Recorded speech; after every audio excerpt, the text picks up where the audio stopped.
Welcome back to A to Z on Locked On Sports Atlanta, free on YouTube, wherever you get your podcast. Search Locked On Sports Atlanta. Follow us on Twitter at Locked On ATL. Of course, I'm at Mark Zinno, MarkZinno. Love to hear from you guys. Love the interaction. Tell me what you like about the show. Please feel free to hit me up. Make sure you subscribe and like. Follow us on YouTube as well, and subscribe to our YouTube channel at Locked On Sports Atlanta. And we appreciate you guys being a big part of what we're doing every single day. Speaking of every single day, they play baseball every single day, almost. And the Braves, oh, by the way, cost me some money yesterday. Why? Because I bet on them to win the final game of the series when Max Fried was the starter as of like 8:30 in the morning yesterday. And then lo and behold, Snitker pulled the old switcheroo. Kyle Fuller in there. Max Fried got to go sit on the bench. Or Kyle Muller, whatever his name is. Anyway, Kyle Muller sucked and got optioned to AAA right after the game was over, and the Braves got blown out, and they lost the series to the Texas Rangers. And I lost some money. Anyway, welcome to betting, folks. It happens. That said, the move of moving Max Fried from the Sunday game here to the Mets series was a little bit curious, to say the least, and maybe, just maybe, a little bit of sign of, what's the word we're looking for here? Panic! Everybody's panicking. The Atlanta Braves at 10-13 currently sit 6 full games behind the New York Mets, who are 16-7 with the very best record in all of baseball. Okay. Mets are playing 700 ball. I've tried to tell you guys this. That's not going to last. So chill. But it is telling to me that Brian Snitker would have rather faced the Mets with his ace, then go beat up on the Texas Rangers, who have a really bad pitching staff and could have easily gotten a win in a series. That's weird logic to me. It really is. And I get that there's a direct correlation of playing your rival and playing them in the first series of the year when you're going to meet them and you're trailing by 6 games. And obviously, there's not that much baseball left. Oh, wait.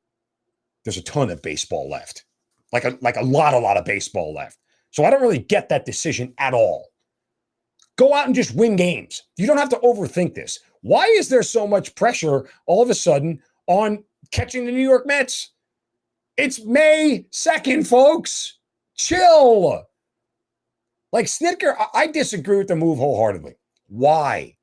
Because you're more guaranteed to beat the Mets, who are tearing the cover off the ball, have one of the best pitching staffs in baseball right now, have a plus 37 run differential, which I think is the best in Major League Baseball. No, if it's second to the Yankees, who are plus 41. And the Dodgers, who are plus 47. Anyway, like I suppose you have a better chance at beating the Mets as opposed to whoever else was going to start. Certainly Kyle Muller, if he was starting, he was going to get shelled, but that's neither here nor there. My point is that like there was no reason to make that what feels like a desperate move. Why? It's May, dude. Just go play ball. You know, I mean, look, the Mets won last night. They beat the Phillies, so you lost. So you should, if you would have played if you would have played Max Fried yesterday instead of Kyle Muller, guess what? And you win, you'd only be 5 games out. What are we doing here? There's way too much panic right now. It seemed like a desperate move to me. And maybe there was something more of it than I thought. The only thing I read was that Max Fried was pulled to start game 1 of the Mets series. All right. Yep, whatever. I mean, if you don't sweep them and you only gain 1 game, what do we do? Do you feel better that you're 5 games out now on March 5th as opposed to 7 games out on March 5th? Like, what are you doing here? You lose 2 or 3, you're going to end up 7 games out. You win 2 or 3, you're going to end up 5 games out. And it's still going to be March 5th. And you're still going to have, 140 games of baseball left. What are we doing here? What kind of logic is this? Can we all just pump the brakes on the Atlanta Braves right now and just relax? They're going to be fine.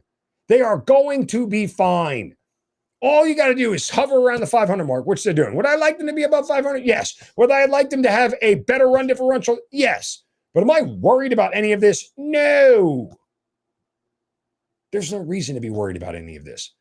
They're going to be fine. They're going to be a playoff team. Don't overthink it. It's too early. It is way too early. And what's shocking is that you would think that fans of the Braves would let up a little bit after they won the World Series last year. You guys are more tense now than you were last year. I don't get it. Someone's got to help me out. I can't figure this out. We got to get Grant McCauley back on here. I can't figure this out. It makes no sense. None. So they'll start Max Fried tonight, and I think it's Charlie Morton tomorrow. And then finishing up the series should be Ian Anderson, if my calculations are correct. No, they got Kyle Wright going in game 3. So, they have a doubleheader tomorrow already? What did I miss? I missed something. It's a 4-game set. Ian Anderson is going on Wednesday. Okay. Well, this is a doubleheader, 3:10, and I guess this is part of the makeups from the revamped series. So it's a 4-game series with the Mets with a doubleheader. Welcome to post-lockout baseball. So, yeah, Charlie Morton and Kyle Wright going. The Mets haven't decided their second starter for that doubleheader yet. Tomorrow as well. It will also be Chris Bassett going for the Mets. You get Carlos Carrasco in the first game of the doubleheader, as I said, undecided. And then Ian Anderson and Tyler McGill finishing up on Wednesday. A lot of day baseball this week, so we will follow along with you. But just relax, folks, on the Braves, please. I can't deal with the stress. It's way too early in the season to start losing your mind over this stuff. It really, really is. So chillax, Broseph. All right, again, give me a follow on Twitter at Mark Zinno, MarkZinno. Appreciate you guys watching and listening to A to Z here on Locked On Sports Atlanta. We're free on YouTube and wherever you get your podcasts. Thanks for making A to Z your first listen every day. Now makes your second listen. Hitting hard with John Chuckery, the Atlanta Sports Talker, right here, John Chuckery, every day and anytime you want with real hard-hitting fans takes about Atlanta sports. Hard-hitting with John Chuckery, part of Locked On Sports Atlanta. Free and available on YouTube wherever you get your podcast. You guys go out there. Have a great Monday. Don't get any crap.